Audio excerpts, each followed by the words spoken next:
กราบสบายดีสวัสดีเด้อพ่อแม่พี่น้องปองปากันเวิร์ดกันในสกูสู่คนพี่น้องเนาะว่าสิอยู่ในและก็ต่างประเทศพี่น้อยจงขอยินดีต้อนรับเข้าสู่ช่องของบ่าวก้าวสู่ชีวิตพ่อแม่พี่น้องเนาะคือเก่าคือเดิมคือเส้นคือเคยพี่น้อยเนาะอ่าหลังจากมาแต่ซาปลาพี่น้องก็มากินข้าวกินน้ำอยู่เพื่อนก็เลยมาถ่ายคลิปให้พี่น้องได้เบิ่งได้ชมกันวันนี้พี่น้อยหลังจากที่มาหากินพี่น้อยแต่ทางบ่าวก้าวยังทะเลอาบน้ำพี่น้อยเนาะตัวนี้เพื่อให้กินกำลังกลัวกันอยู่พ่อแม่พี่น้องเนาะกระทั่งพอเท่าแล้วกระทั่งน้องเคยไปกินกันตอนนี้ก็ได้เพิ่นก้อยปลาพี่น้องเมนูเพิ่นโอเคพ่อแม่พี่น้องคงสิวลายากันห้างพี่น้องไปเบิ่งผสมกันเลยพี่น้องไปกันเลย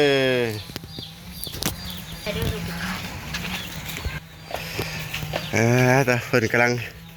กินอย่างเด้พี่น้องก้อยปลาแซ่บๆมันก็ลงมาในพี่น้องใส่มะม่วงน้ำแน่ก้อยปลาซิ่วมันนี่พี่น้อง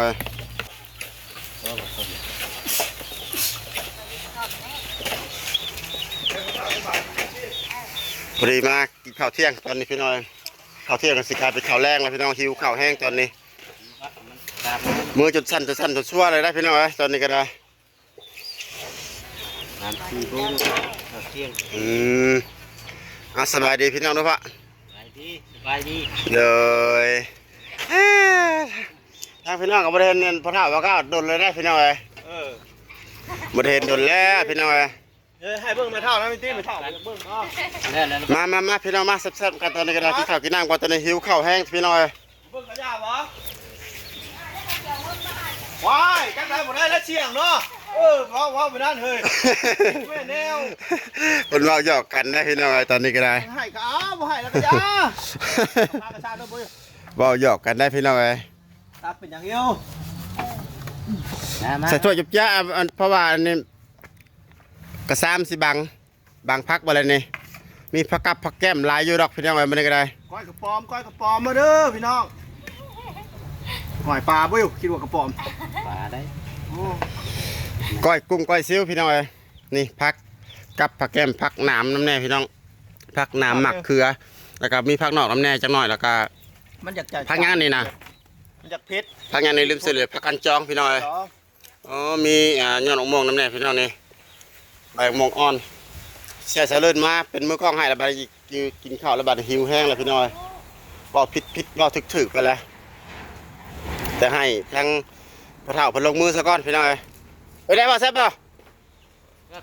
แซ่บโอเคแซ่บคนละพี่น้อยเดี๋ยวพวกเราจะขึ้นไปกินพี่น้อยหิวข้าวแห้งละบุมมีขากล้องก็เลยยากพี่น้อย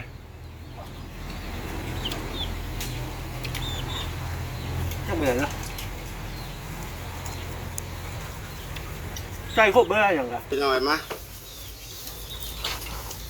บริเวณว่าเฮ็ดเอาถ้าพี่น้องหิวข้าวแห้งช่วงนี้นะเงินเฮ็ดเอาบ่บ่แม่นหิวข้าวหอมบ่เยอะอะไรแบบนี้เนาะน้อยไหมครับนี่คือพี่น้องมาแซ่บๆเหมือนกันเลย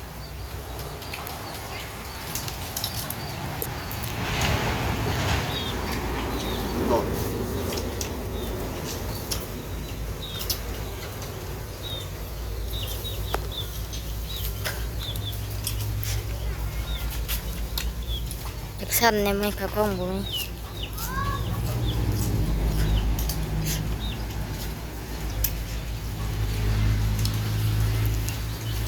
ว้าคำขอใหญ่เท่ากันจับเหมือนหม่วงเลยจบ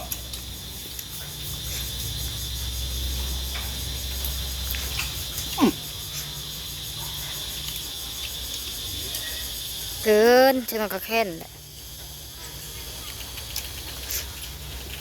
หมักเกลือขึ้นพี่น้อง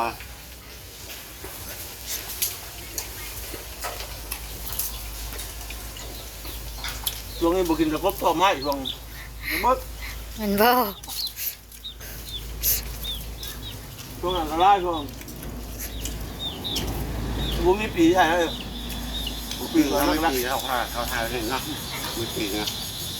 รุ่นนี้ก็ใส่ผักอะไรพี่น้องใส่มะม่วงได้เลยนะทำบุมีปีใส่มะม่วงก็ใส่ตัว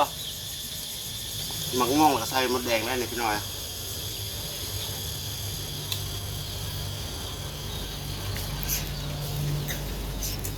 กินก้อนจะพาเว้าอะไรกำลังหิวเลย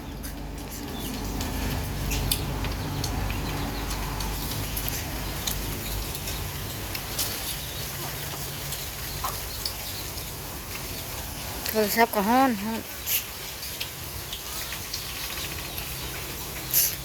เราไปไข่ว่านนี่ว่าบุเป็นยังสิจะยังไงลงอีกไว้แล้วบอกเขายังเป็นโทรศัพท์แบบมันขับขึ้นมาได้ก็ เป็นน้ำโทรศัพท์เนี่ยเด้อนี่ก็ลงกับเพื่อสิได้กับบ่ได้ง่ายคลิปหนึ่งก็ได้ใช้เวลา ทำงานบ่ให้ ผลงานบ่ค่อยแห้งเพราะว่าใช้พยายามไปหน่อยต้องเพื่อเอาลงเลย เฮาไปห้านกับเพิ่นว่าเป็นน้ำเครื่องบอกเลยได้ข่อยมากินนี่ข่อยก็ชวน บอกบ่ แม่น ข้าวฮ้อน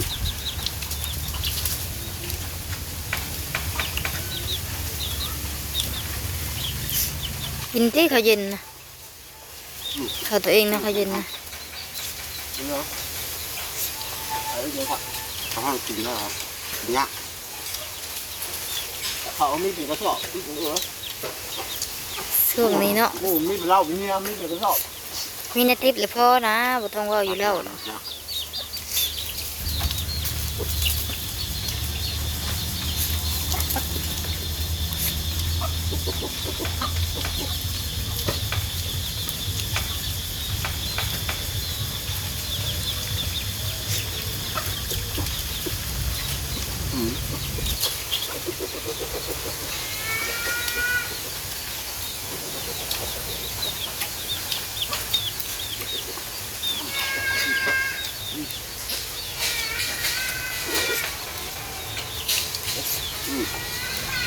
ผักอะไรพี่น้องพัดเ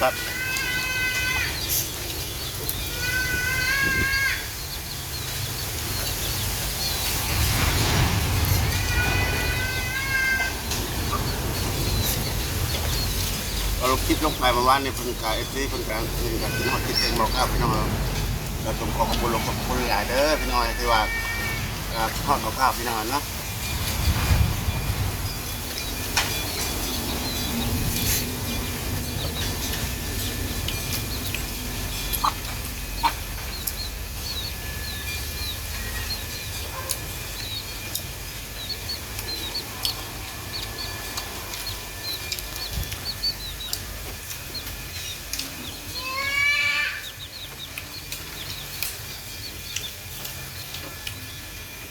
เดี๋ยวจากมือบอกเขาสิไปก้อยกินอยู่โคกอยู่ปลากินข้าวปลาส่วนพี่น้องกินข้าวปลาทำการพี่น้อง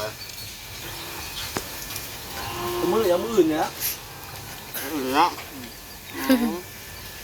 ไว้ลิ้นน่าจะเนาะว่าละมื้ออื่น มือแล้วพี่น้อง ไปหาเสาให้พระโอแล้วเพิ่นให้ไปหาเสา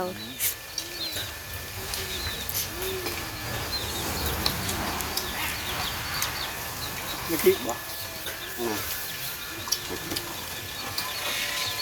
3 เม็ด 3 เมตร 50พุ่นเนาะต้นบ่ได้ใหญ่นะนี่ซ้ำต้นลำไยนี่ก็ได้เลยนี่เพิ่นน่ะ คุณบ่หาเท่าไงหรอก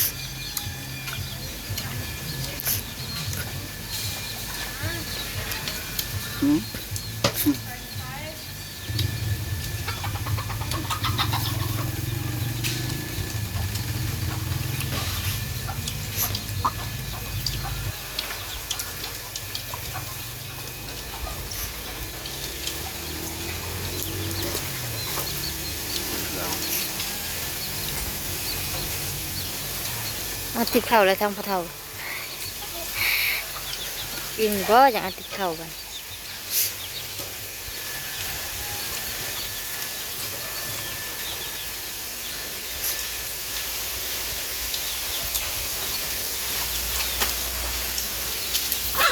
เลือกพี่น้อง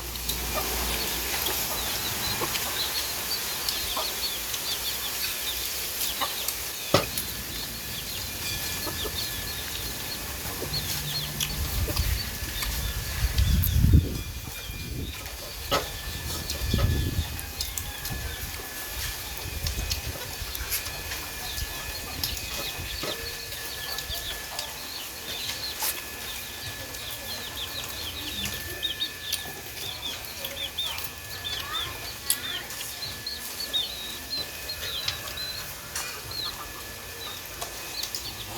เอาสมบัวพาว ดูข่าวเออ